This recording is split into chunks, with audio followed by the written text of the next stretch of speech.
Today on the show, I welcome back Disney legend Floyd Norman. Floyd started working at Walt Disney Animation Studios back when Walt Disney was running the company, and Walt took notice of Floyd's work himself. You can hear all about Floyd's varied Disney career by listening to episodes 647 and 649 of DCTC. But today, we're focusing on a compilation book titled How the Grouch Stole Disney. This book, featuring Floyd's sketches, pokes fun at the Michael Eisner years of the Walt Disney Company. Floyd continued the tradition of gag sketches throughout his years working for Disney. What he didn't exactly know was that many folks were saving these sketches. Luckily for us, we can find a bunch of them now in one handy little book. Listen as I chat with Floyd about the surprise creation of this book, why he has so much fun poking fun at Michael Eisner, what Michael thinks of the book, and so much more.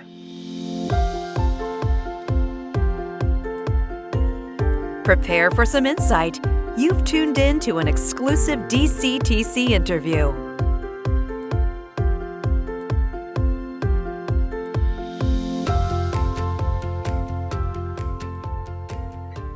Hello, Floyd, and welcome back to Disney Coast to Coast. How you doing today? I am doing just fine, thank you. Excellent. Well, I came across a book of yours called How the Grouch Stole Disney that I hadn't heard of. I think it came out last year, though, right? It was around last year. I don't know the exact date, but we had some issues with the original title, which was How the Grinch Stole Disney. Oh, really? You ran into legal problems with that? Because I guess the Grinch is owned by... Oh, let me see. Oh my gosh, that's the original copy that says How the Grinch Stole Disney. That's so funny. I've got my copy right here, and as you can see, it says Grinch, but it's crossed out to say Grouch. That's awesome. Yeah. So the Seuss estate came after you, huh? Yeah, I think, oddly enough, we thought it would be the Seuss estate or Disney, but it turned out it was Amazon. The complaints came from Amazon. That's so funny. So it wasn't even Seuss or Disney. It was Amazon. Too funny. Well, I love even above the title on the book cover, it says, Welcome to the Tragic Kingdom, which How the Grouch Stole Disney. And there's this, caricature of what is very obviously Walt Disney and Michael Eisner, which is so funny. Right. But how did this book come about for you? When did you think, I'm going to take my sketches and I'm actually going to publish this into a book? Was it somebody else's idea, or was it something you wanted to do? No, keep in mind that this book was never meant to be a book. These were just random gags that were pinned on the wall of the Walt Disney Studio in our department. And we would just put these gags up, having no intention that these gags would ever be compiled, archived into what eventually became a book. It was just a bunch of random gags. Yeah, I want to hear more about this tradition of sketches and caricatures and kind of poking fun at, the higher-ups at Disney, because you're not the only person that does this. A lot of the artists do. And you just said they were hanging on the walls at Disney? You guys literally hang them on the walls in plain sight. Oh, yeah. As a matter of fact, people often talk like I was the first to do this. No. This was a Disney tradition in place long before I ever got to the Walt Disney Studio. Artists and animators and cartoonists had been drawing gags about each other. They'd been doing this for years. That's so funny. And obviously higher management sees these things. If they're just hanging on the walls, they must come to the office every once in a while, I would assume. And what is the reaction?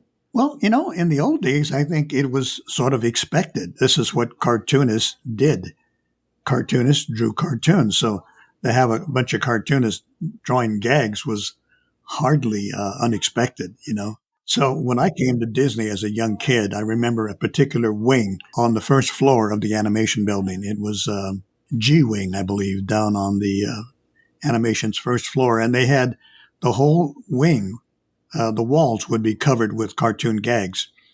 And we would wander down, all of us young kids, and look at the gags on the wall. And we thought, hey, this is hilarious. This is the Disney animators, the Disney artists, making fun of each other. What could be better than that? That's so funny. And this tradition stays alive. You certainly enjoy taking part in the tradition. And we should note that you were there for the Walt and Roy days. You were also there for the Ron Miller, Card Walker days. And this book very much focuses on the Michael Eisner, Frank Wells days at Disney. I'm curious, were you doing these sketches for Walt and Roy and Ron and Card as well? It's funny. I did these gag cartoons pretty much based on whoever inspired me, and that's what it was. It was inspiration. For some reason, Michael Eisner inspired a lot of gags. So did Jeffrey Katzenberg. A few others, not so much. I didn't draw that much about Roy Disney because he wasn't really all that funny. So the gags in a way kind of wrote themselves. Michael Eisner was just he was hilarious because Michael Eisner would always do something or say something that was just hilarious. So it should be noted, I am a big Michael Eisner stan. I love Michael Eisner. And as I read this book, I was like, I don't know if you necessarily feel the same way about that, but I mean, it was pretty rough. Your sketches are pretty rough on Michael Eisner, I would say. Michael can take it, though. I was going to say, I'm going to assume he's seen this book, and has he shared any thoughts with you, or even maybe not this book, but just some of the sketches? Oh, well, number one, Michael Eisner did get one of the first copies of How the Grinch Stole Disney and it was never really officially published. Back in those days, you would self-publish. And it was not because you wanted to make money. You're going to go and, put these books in a bookstore. No, you would just, print multiple copies so you could pass them out to your friends. It wasn't about, book distribution or book marketing. It was just sharing gags with everybody else. And of course, Michael Eisner was, people thought Michael might be upset. Michael was flattered by all the attention I gave him. He considered my gags about him a compliment. And out of that came jobs. Michael Eisner actually hired me to work on gags for some of his speeches. If he had to give a speech and the speech was a little dry, he would use me to punch it up with fun stuff and funny drawings and gags. That's awesome. That makes me love him even more. Oh my gosh. Yeah. And I remember one of his big speeches he had to give in Washington, D.C. I remember this was a big deal because he had a whole crew working on the speech. He had visuals and he had all kinds of stuff going on. And I had to deliver my cartoon gags to his team because they were building, I guess, sort of a reel for Michael that would play along with his speech. And so my cartoon gags became part of the presentation. And it was given one weekend, and I remember I was in touch with Michael's team back in D.C., and they were letting me know how things were going. And it turned out the speech was successful. And part of that success, hopefully, were my gags. So that's one of the things that kind of worked out for me. So, it's kind of funny. Instead of becoming mortal enemies, Michael Eisner and myself, it ended up as kind of best friends because of these cartoon gags. It's so funny how like these little things you can work on will lead to other things. I think about it all the time. If I hadn't done this little thing that I thought was nothing, I would have my life would have never gone on this crazy trajectory. So this podcast, for example, like the amount of people I've met and the opportunities I've gotten just from doing a silly little podcast, it's kind of insane. So I'm here with you today. So there we go. Yeah, it's a whole new world.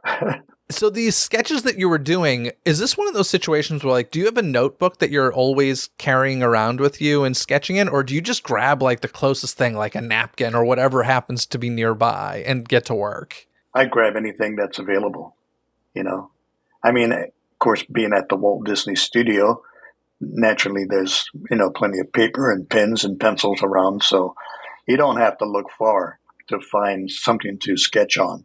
And again, when I made these sketches, the intention was never that these things would be published or that they would even last, a couple of days. it just so happens that people would actually save my gags. It wasn't me. I wasn't saving my stuff. To me, it was just a quick sketch that I drew and threw away. That's really interesting. So, like, these sketches that are in your book, these are scans of originals or recreations? And if they're scans, is it stuff that other people had collected from you? Well, it's kind of funny. These sketches were made public because they were simply pinned on the walls of the offices of the Disney studio. So they were public. And I never scanned or made any attempt to collect or archive these gag drawings. They were just mainly collected by others, friends, fans, who just, maybe some of them might have made Xerox copies, who knows. But eventually, when many years went by, and a number of years did go by before these gags ever became a book, it's simply due to the diligent individuals who took my gags off the wall, put them in a folder, and held on to them. So when the time came to collect these sketches into a book, there were a number of people at the Disney studio who had their own personal collections of my drawings. And those drawings are what made up the book that was eventually published. That's hilarious. So, Yeah. so like you end up publishing this book of sketches that are yours, but you didn't hold on to. Other people were essentially archiving them for you. That's exactly it. It's kind of amazing that I made no attempt to collect my own drawings because, after all, they were just my sketches. No big deal to me. But a lot of people found the gags to be funny, and that they had their own personal collections. So when it came time to put these things together, all I had to do was go around and find the individuals who had their own personal collections of my drawings. That's so funny. Who are some of those people? Who are some of the Disney artists that were holding on to your work? Oh gosh, I don't know. I don't think they would be names you would know or anybody else would know because they were just staffers who worked at the Disney studios. Some from the publishing department where I worked, some from the animation department, which was across the street. Not really across the street because we were all on the Walt Disney lot at that time, so we were all in close proximity. So they were just individuals. I could think of names like Bob Foster and John Cawley and just a number of colleagues and friends and just people. Gordon Kent, for example, was another collector of my drawings. Matter of fact, I think it was Gordon who first gave me the title of that, would-be book, How the Grinch Stole Disney. I think Gordon came up with that. And again, it was just, we weren't being serious. We were just joking around. Wouldn't it be funny if there were a book, about what goes on at the Walt Disney Studio? I completely envy the skill of being able to just doodle like that because, like you said, like it's nothing to collect. These were just like scratches on paper for you. Yet, like us folks who don't have that skill, it's so amazing that you can just sit down and create something like that. But let's jump into some of these doodles or these sketches that you have inside the book because they're quite funny. This first one here, I got to admit, I don't quite understand. You have the Disney lot filled with signs. So when Michael Eisner and Frank Wells took over, apparently they hung a lot of signs around the lot. What was this all about? Well, this was when we were going through the transition. New management had come to Disney. Frank Wells from Warner Brothers joined us, and Michael Eisner from Paramount joined us, and they became the Disney team. They were the two guys who were going to transform the Walt Disney Studio. And of course, they did transform Disney because when they came in, they made a lot of changes. Some of those changes were welcome. Some of them were not welcome at all. But for guys like me who are cartoonists, we just love to take every opportunity to mock whatever Mike and Frank were doing. And I remember at one point they began to put signs around the Disney studio. I don't know. They seemed like they were rather pointless. I mean, the studio had existed for years with no signage saying walk here, walk there, don't step on the grass or whatever. So they had all these signs all over the place. And that's why I did that gag, kind of over the top with all of these silly signs just all over the place. one way, two way, walk this way, don't step here, don't step there. And again, it was just basically mocking the management of Disney and their makeover of the Walt Disney Studio. There we go. And of course, you have Michael Eisner doing his classic TV hosting gig here. Yeah. And what was that like when you were there? I mean, I grew up with that and loved it, but Yeah. like, what was it like knowing that was kind of Walt's gig and, you were there for that part of it as well? So I was. what was the conversation when Michael Eisner kind of like took it upon himself to take that role? Well, it was clear that Michael Eisner was a bit of a ham.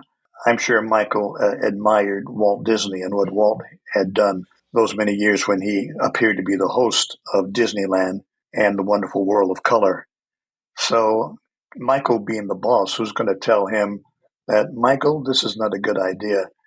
If the boss wants to be the host, then the boss is the host of the show. And so Michael decided he wanted to be the host. And so he became the host of the new Disney show. And Michael tried his best to be, warm and friendly like Uncle Walt. But I felt he never quite pulled it off, even though he gave it a good try. He was not the new Walt Disney as much as he wanted to be. Yeah, it's funny going back and watching some of the bloopers that have come out of that, and he seems to have a good sense of humor about it. Like he admits that he wasn't, apparently he used to like sweat a lot getting ready for it. I heard the same thing about Rod Serling hosting the Twilight Zone. Like they were both severely uncomfortable with it, but also like really wanted to do it. It's kind of interesting. Yeah, it was a job they didn't want. Well, in the case of Michael, he did want it. In the case of Rod Serling, he did not want to host the Twilight Zone. And I think what eventually made Rod Serling the host of Twilight Zone was they simply ran out of money. And I remember talking to Mr. Serling about that. And I spent some time with Rod Serling. Lucky me, I've had the opportunity to meet a lot of famous people, impressive people, and talented people over the years. And I remember Rod Serling saying when they did Twilight Zone, they had a very, very small budget. And part of why they had no guest host was because they simply couldn't afford one. And because Rod came free, he ended up as the host of Twilight Zone. And it's a good thing he did because he was the perfect host. That's so funny. I didn't know that. Fun fact. I love this illustration you have, kind of a parody. It says Psycho 3, the most shocking of them all. And this one was interesting to me because this was about Eisner's takeover of the original animation building on the Walt Disney Studios lot. And there's definitely some jabs in this book about Michael Eisner killing Disney Animation, but it's interesting because from the outsider looking in, I actually credit his leadership as like the guy who saved Walt Disney Animation. So what was going on internally at this point? There was so much confusion at this time. We weren't sure if animation was going to survive or not. At one point, it looked like animation was in jeopardy. But Roy Edward Disney, Walt's nephew, came to the rescue and I think convinced Michael Eisner and Frank Wells that animation was the bedrock of the Walt Disney Studio.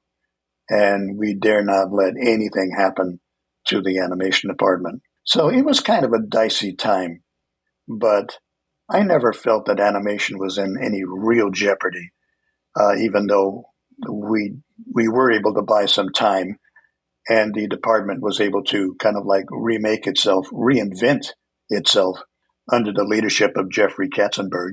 And I got to give Jeffrey Katzenberg credit as well because Jeffrey was the head of the film division, film and television, I guess.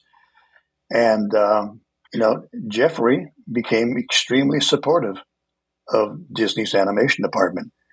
Initially, I thought he was going to be the worst thing to ever happen to Disney animation. Turns out that Jeffrey was the best thing that happened to Disney animation. Who knew? But that was a real surprise. Yeah, it was interesting going through your book because it kind of, and listen, these are jokes. It paints Eisner as like the bad guy who wanted to get rid of animation, and Katzenberg actually, it kind of makes him look really good, which was surprising because I've always like kind of heard the opposite, but I will say one thing. Yeah. I know somebody who worked closely with Jeffrey Katzenberg. I won't say his name, but he used to always say the thing I loved about Jeffrey was he would stab you in the front, not in the back. And he Yeah, was yeah. You're tough, right. You're right. but he was just Yeah, he like was tough. he was a tough guy, but like you knew where you stood with him as opposed to, the Right. fake niceties and then a stab in the back. So I don't know. It was very interesting to see you seem to like really like Katzenberg. I did, and it's kind of funny. I like tough guys a lot because you think of a tough guy, you think, oh, he's a bad guy. But keep in mind that Walt Disney himself was a tough guy. I mean, Walt was not easy to please. So when guys like Michael Eisner and Jeffrey Katzenberg came in, and years had passed, since Walt's passing, and so maybe a lot of people at Disney at that time didn't know about, the way Walt ran things. So when they saw guys like Michael Eisner, Frank Wells, Jeffrey Katzenberg come in, they were looked upon as bad guys because they were, rough and tough. But actually, they were just smart, savvy businessmen who had to do whatever was necessary to keep the studio going. And to his credit, Jeffrey Katzenberg demanded good work and that animation stop dragging its feet and start doing something good. And so, under his leadership, what did we have? A string of hits from The Little Mermaid on up through, Aladdin and Lion King, and all of that was due to Katzenberg's perseverance. Let's start making good films again. And I had the opportunity to work for Jeffrey just a little bit because I came back to do one feature film, The Hunchback of Notre Dame. I think that was in the early 90s. I came back to work on that film and to have the opportunity to work with Katzenberg firsthand. So to really get to know what this guy was like. And so again, I had no problem with Jeffrey. I thought he was a good leader. He demanded excellence. He pushed the medium forward where we had spent a lot of years sort of dragging our feet. And guys like Jeffrey Katzenberg sort of slapped animation back to life and said, get with it. Let's start doing good work again. Let's start doing Disney quality work. And so, again, I have only the highest regard for these gentlemen who were looked upon as tough leaders, but they were leaders who needed to be tough. And they got the best out of the Disney team because they demanded excellence. Yeah, I think it's interesting if you study, the history of Walt Disney, you'll often read that he was not a easy person to please and he was tough, but you don't really hear much about Roy O. Disney. Was he tough as well, or did you kind of not interact with him all that much? I had no problems. Roy was less involved than, say, Jeffrey or some of the others. Roy supported animation. He was certainly, in many ways, the savior of Disney animation because he was always there to back us up whenever we needed support. Roy Edward Disney provided that support, but he wasn't that much of a hands-on kind of guy because aside from his duties as vice chairman of animation, he had another company, his own company to run. So he wasn't always available, but certainly he was there to support us and to be there when you needed him. I mean, keep in mind, a guy like Roy Edward Disney would actually take time to have lunch with you. We wanted to have lunch with Roy, and we simply called his secretary, said, we would like to have lunch with Mr. Disney. And sure enough, he made time for us. And we met at the Disney commissary, and we had concerns, and Roy addressed every one of those concerns we had. So he was a good guy all around. He had our back, and he was there when we needed him. And even though he wasn't as hands-on as Jeffrey Katzenberg, who, his job was day-to-day, Roy was still there when we needed him. And that was Walt's nephew, but how about Walt's brother, Roy O. Disney? Was he kind of tough as well? Roy O. Disney was the money guy. He was the businessman. He did not involve himself with anything creative. He was strictly there to make the dreams come true for Walt by providing the money when Walt needed it. But Roy was dollars and cents, strictly business. And yet the guy was a genius. When I think about Roy O. Disney, who never went to business school, didn't, he was not a Harvard MBA or anything like that. This guy was a guy who was self-taught. He worked at a bank back in Kansas City. That's how he got his financial smarts. He worked at a bank. And out of that, Roy became just, this is Roy Sr., Roy became just an astute businessman. And so much of the Disney company's success is due not just to Walt Disney, but to his older brother, Roy, who made things happen because he provided the money when the money was needed. For sure. You have a sketch in this book that kind of brought back a lot of memories for me in the sense of I worked at Warner Brothers Studios for 12 years, and you have a sketch in here of Michael Eisner walking in and yelling, "Stop the presses," to the print shop and shutting down the print shop. And I can't tell you, I think I went through like 4 series of layoffs, major layoffs at Warner Brothers while I was there. And you would see like just certain departments get shut down that you're just like, what are we going to do at this point if we don't have this? I would assume a print shop at an animation studio is pretty important. Yeah, well, not important enough apparently to maintain. When Michael Eisner and Frank Wells took over Disney, they literally walked around the Disney studio lot looking at everything that was available and asking themselves hard questions like, do we need this? Do we need that? Is there a way we can get a workaround? Is there a way we can do this a different way, a better way? Maybe we need to get rid of this altogether. And so they made a concerted effort to, you might call, trimming the fat, cutting the dead wood, but they were serious about getting rid of departments if they felt there was no longer a need. Well, it turns out Disney had its own print shop for many, many years, but the new bosses decided the Disney Company didn't need a print shop. That kind of work could be farmed out to an outside contractor. And so a lot of that was done. And so that meant a lot of departments that had been around for decades, literally for decades, were one day just gotten rid of. And of course, this was traumatic, and there was a lot of weeping and gnashing of teeth when these things took place. But again, these were hard calls that had to be made. And of course, that's the job of management, right? I mean, the manager has to run the company in the most efficient way he or she can. And that's what Michael Eisner and Frank Wells did.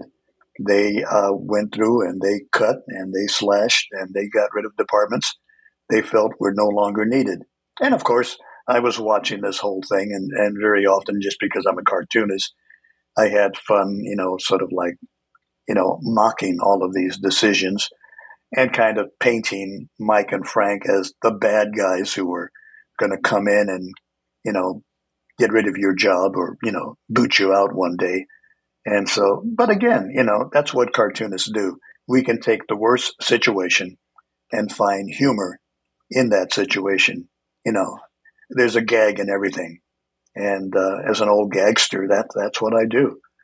As a Disney story artist, that's partly why the boss hired me, was to come in and to be funny. And really, that was my job at Disney. My job there was to be funny. But Floyd, it's interesting because yes, you're funny. You have this natural inclination of being funny, but you're also like, you're kind of brutal when it comes to these guys. Like, just these sketches are there's no tiptoeing around things, right? And so yeah, how did you how have you been working for that company how do you think you get away with it? You know what I mean? You know how there are certain people that can get away, like things Mel Brooks does, nobody else could get away with. I feel like you get away with stuff that if somebody else were to do it, they'd be gone. What do you think it is about you that allows this? I don't know. Maybe people saw me as being, rather benign, that I wasn't a bad guy, that I wasn't out to, my gags One longtime Disney artist, an animator, a veteran who had been with the studio many, many years, and he paid me a compliment one day. He said, Floyd, he says, your gags are always funny. Your gags are sometimes, they're brutal, but they're never mean spirited. And he felt that's what saved me. Even when I picked on people, there was never any intention to truly hurt anybody. Yeah, to laugh at them, but not to hurt them. It's like a caricature. I often felt that a really good caricature, if you show the person their caricature, they're going to wince because it's going to hurt a little bit when you see a drawing of yourself and they take your your features, if you have big ears or big nose or whatever it is, and the caricaturist takes that and has fun with it. He's not trying to hurt you or insult you, but he's just kind of having fun. Of course, having fun at your expense. But You're like the Don Rickles of Walt Disney Animation Studios. that's exactly it. Don Rickles is the perfect guy, and I had the opportunity to work with Rickles up at Pixar on Toy Story, on the Toy Story films. I'm sure I know that you know this, but you don't know my particular story, but I know that you know that Don Rickles is was one of the sweetest men in the world. I met him after a show of his in Vegas. I'm a big fan of Don Rickles. I just loved him. And I saw his manager in the audience, and I just went up to him and I was like, hey, I'm just here as a guest. It's my birthday. Like, I just flew to Vegas to see Don. Is there any chance I can meet him after the show? And his manager was like, stick around. I'll make sure that happens. And he had a long line of celebrities to meet, and he met with all of them, and he met with me last. And I had such a great, he was not rushing me at all. We just had like a beautiful conversation. He was so sweet. Yeah.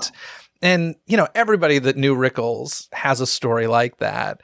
He was such an amazing guy. Yeah, he was a nice guy. His jokes, his gags, his digs at you could seem brutal, but he was really a sweetheart. Yeah. If folks listening don't know who Don Rickles is, Disney fans will know him as the voice of Mr. Potato Head in the Toy Story films.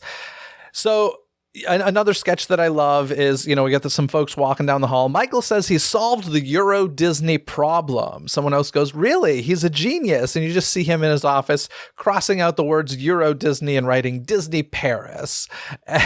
Yeah. Euro Disney, that must have been quite a lot of fun being made of it, I would assume, at the studio at the time. Yeah. It was, and Euro Disney was kind of a joke anyway. And it was a joke that even Michael Eisner was in on. He recognized, how difficult it was to open a theme park in Europe, and Euro Disney was just provided any number of headaches for the Disney management.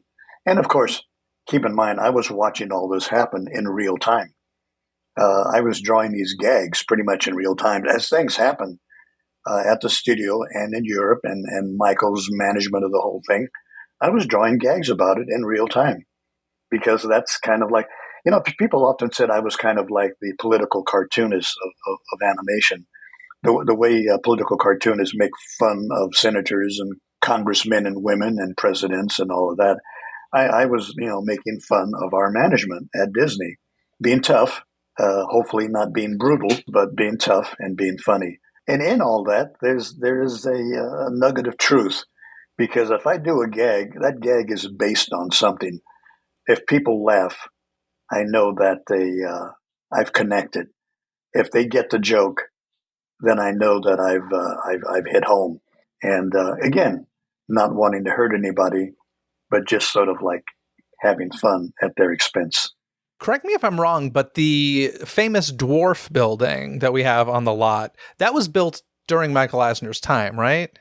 I believe it was, yeah, because I remember at the time my office was in the Roy O. Disney building, which was a building that was built on the studio lot in the 70s, I believe. And that was a good deal of controversy about that building, because it bore no resemblance to the original animation building or the other buildings on the Disney site. And a lot of artists complained that the building looked as though it had suddenly just dropped out of the sky because it was in no way did it fit the original architecture of the Disney studio.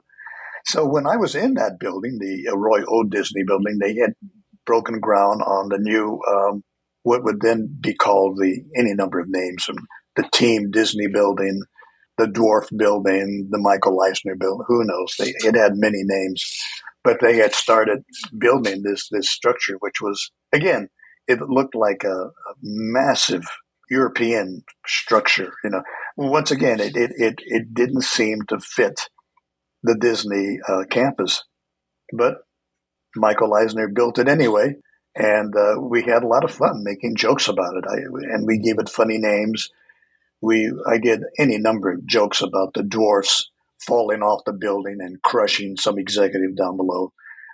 Just stuff like that, because the building sort of opened itself up, to any number of gags. And it was almost as though that building had been constructed to intimidate, because when you walked in the building, you felt like you were walking into this massive temple, because the building was not welcoming. It was foreboding. And I think maybe in a way the architect wanted to build a structure that would just intimidate anybody who paid a visit to the Walt Disney Studio, that when you were on their turf, you had best watch your step because you were on dangerous ground. Those dwarfs are watching you. But I will say Yeah, they are. it has become a building, though, that I think is like iconic with the Walt Disney Studios lot at this point. This story I'm going to tell, I have no idea how true or untrue this is, but the part I know is true is when I started working at Warner Brothers, I started in the tour department giving tours. And one of my fellow tour guides was the former mayor of Burbank, California. And I had been told, that's funny. I had been told Yeah. that he was mayor while that building was being constructed, and Disney did not get the proper permissions to build that building. Like, they didn't have the right permits and stuff, and the attitude was just like, what are you going to do? Stop us? Like, I don't know how true or false that is, but I kind of love the story. It's a great story. It's a perfect story. And you think about it, the Walt Disney Studio, they were a powerhouse, and who's going to push them around or tell them what to do? If they want to do something, they're going to go ahead and do it anyway. Yeah, Yeah. and say, try and stop us. You have a whole chapter in the book, speaking of being a powerhouse, about Disney buying ABC, which to me is like a very kind of Bob Iger move, more so than a Michael Eisner move, even though Michael did it. I always think of Michael as like creating stuff, creating Disney on Broadway, creating Disney Cruise Line, creating Disney Vacation Club. And Bob Iger is much more of a buying Marvel, buying Pixar kind of guy. Yeah. So to me, the buying ABC thing feels very Iger. And did it feel like a shift in the seas while you were there? Because you certainly poke fun at it quite a bit in the book. Yeah, well, again, all this was happening in real time. And I remember coming to work one morning, and when the news was out that Disney had just acquired Cap City's ABC, and all of a sudden we found ourselves with a television network. And I remember drawing several gags almost immediately where I did the Disney characters as news anchors. I had Mickey Mouse, Donald Duck, and Goofy doing the news. And I had any number of gags, Michael Eisner, and ABC. So again, I was doing these things pretty much in real time. As all of this was happening, I would sort of chronicle all of these events in a series of gags. Once again, these gags were not meant to be permanent. They were not meant to go into a book. They were just there to, provide a laugh or two and then move on. So in many ways, I used to tell people the gags kind of write themselves. All I had to do was stand around and watch. Yeah, you just had to be the observer. Just the observer. And I would chronicle the whole thing, a series of jokes. And Michael was just the perfect guy for jokes, because he was a big guy anyway. He's very tall. And he could be intimidating if you didn't really know him that well. He wasn't as scary as he seemed, But a lot of people were really nervous around Michael Eisner because he was such a big guy and he was such a powerful executive. But to me, he was just funny. Another guy who didn't seem too intimidated by Michael Eisner was Mike Ovitz. You have a whole chapter called Mike Squared. And Mike Ovitz came in, didn't last very long, but can you talk a little bit about that and how that might have shifted things at the studio? I thought there might have been a lot of gags about Mike Ovitz being the Hollywood power player. And I saw Mike Ovitz only once, and that he was being given a tour of the Disney studio, and he was being shown around. And then a few weeks later, I saw Mike Ovitz again as he seemed to wander around the Disney lot, almost like a man who was lost, who didn't know where he was and didn't know what he was supposed to do. And so I began drawing a series of gags that I called, what did I call them? Michael and Mike. Anyway, it was Michael Eisner Mike and Mike Squared. Ovitz. Mike Squared, exactly. Yeah, I began doing these gags about Mike Ovitz and Michael Eisner. And it was fun. It was fun. Once again, Michael Eisner seemed to know exactly what he had to do, and poor Mike Ovitz seemed like he was bewildered, like he had gotten this great job, but he didn't know what that job was. So once again, the joke's happening in real time. Well, if you had fun with Euro Disney, you certainly had fun with Disney California Adventure. I love this image you drew of great moments with Whoopi Goldberg, having some fun with, of course, great moments with Mr. Lincoln. DCA gets great Yeah. moments with Whoopi Goldberg. I know, and I know Whoopi Goldberg, so hopefully she wasn't offended.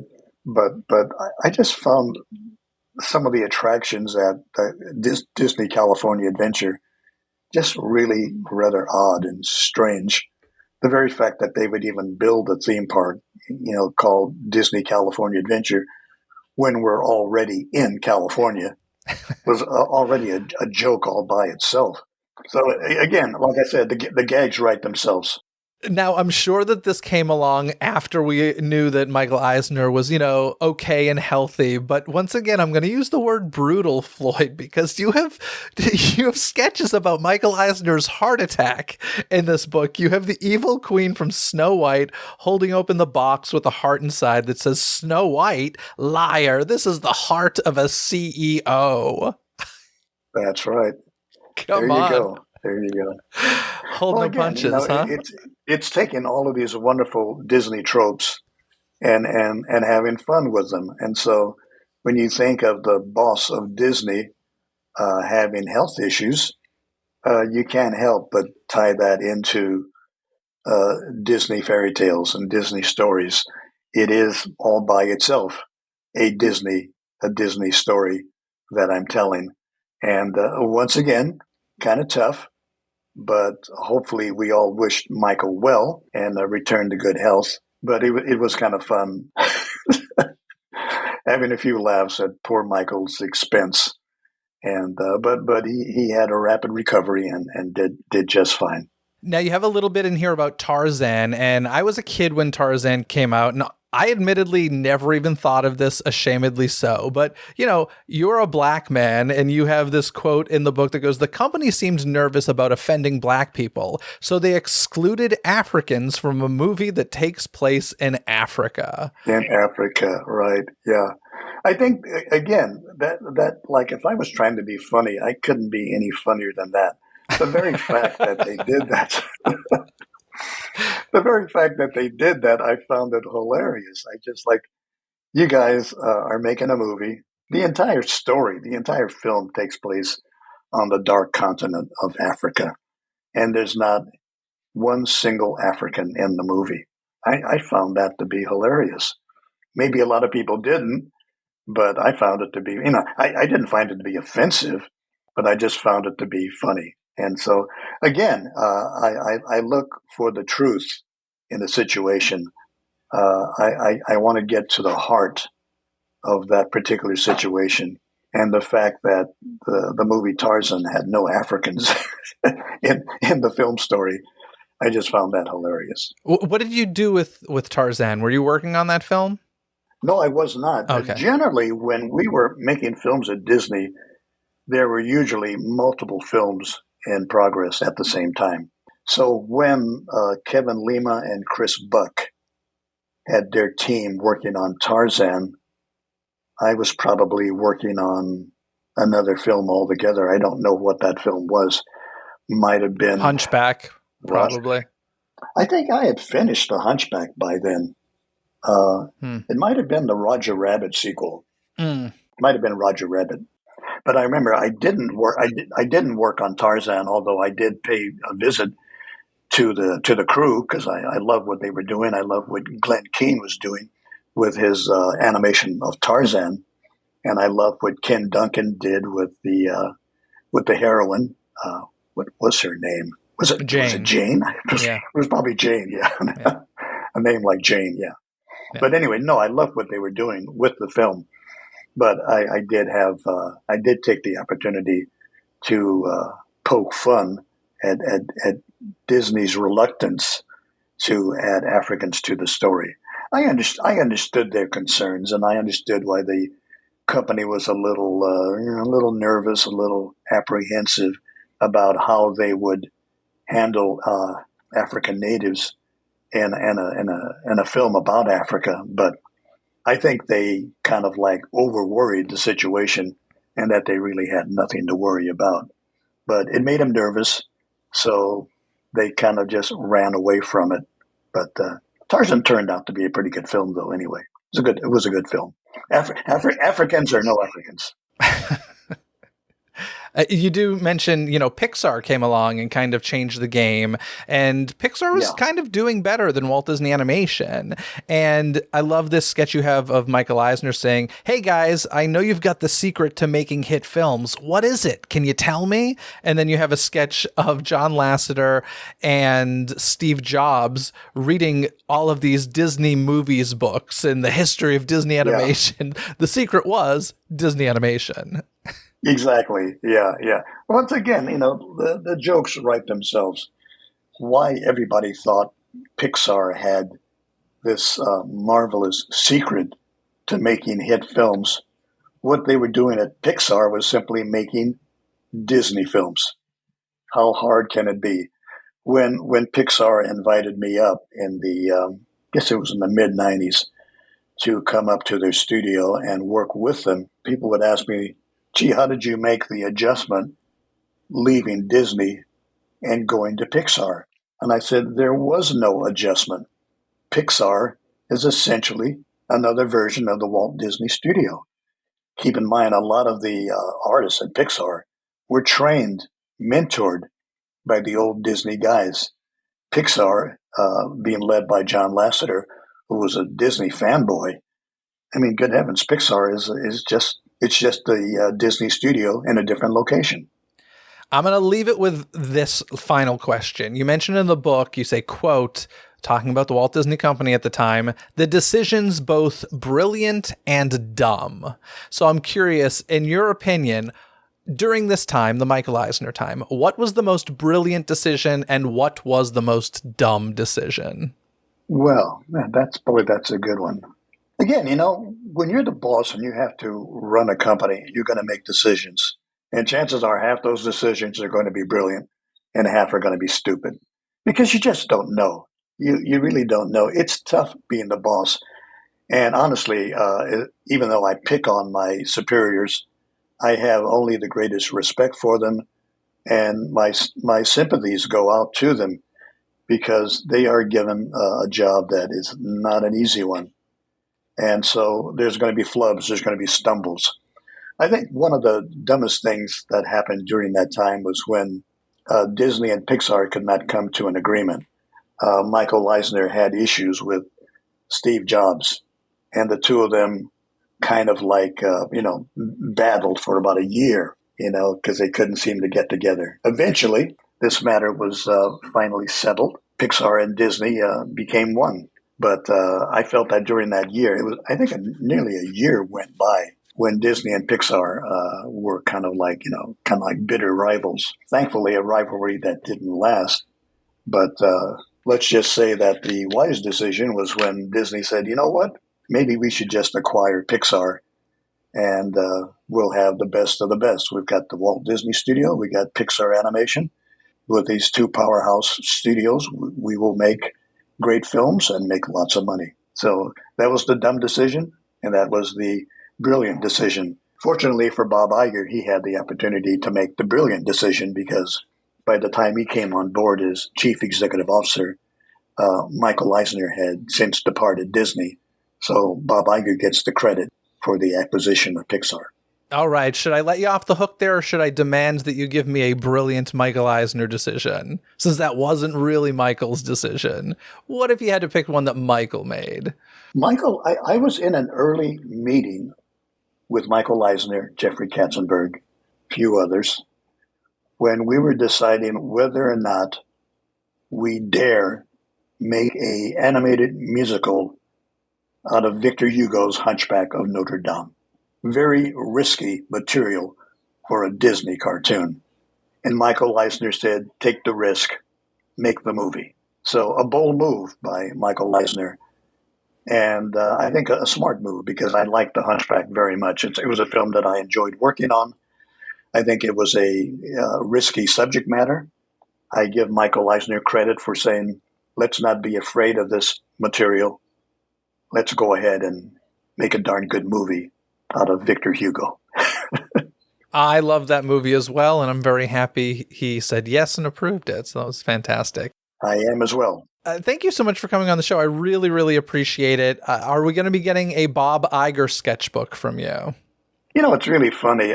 It's like casting a movie. You know, you get the right people, you get the right actors. Sometimes you get the ones that you can work with, and sometimes others just don't work out that well.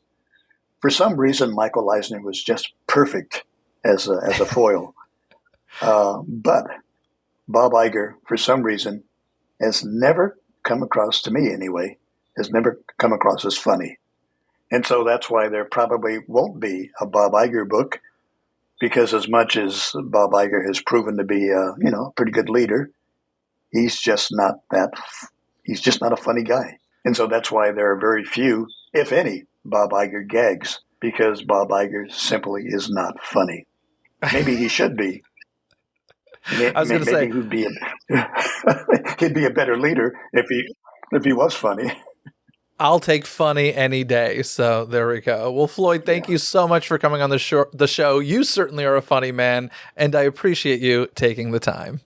Well, I try to be, and I'm grateful for an old gentleman, Walt Disney, who way back in 1966 thought I was funny and gave me the opportunity to move up to his story department because Walt thought I was a funny guy. And I've tried not to let the boss down. Thanks for tuning into this episode. As a reminder, you can hear more from Floyd in episodes 647 and 649 of DCTC, which I'll include in the show notes. Don't miss any future episodes by subscribing and following Disney with a Z, coast to coast on your favorite podcast app, where episodes are available 24/7.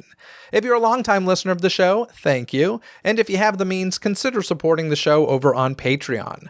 By joining Disney Coast to Coast's Patreon membership, you'll gain access to extra bonuses, including live stream Ask Me Anythings, unreleased episodes, and more bonus content. Take a look at all that's available by clicking the Patreon link in this episode's description, and thank you for considering. Thanks to Lily Onardi for leaving a 5-star rating and review saying, "I love the podcast, always a good listen. It's fun and also keeps me up to date on all my Disney news. Keep up the great work." Well, thank you for that review. Leave a review wherever you listen to the podcast, and you may just hear it read on a future episode. Until next time, anything you need can be found in this episode's description. From additional information and links discussed in this episode found in the show notes, to the DCTC hotline where you can leave a voicemail and be heard on a future episode, contact info to reach me, access to the show's official website, some free gifts from me to you, and so much more. So be sure to check out this episode's description. Other than that, folks, have a magical day. Bye!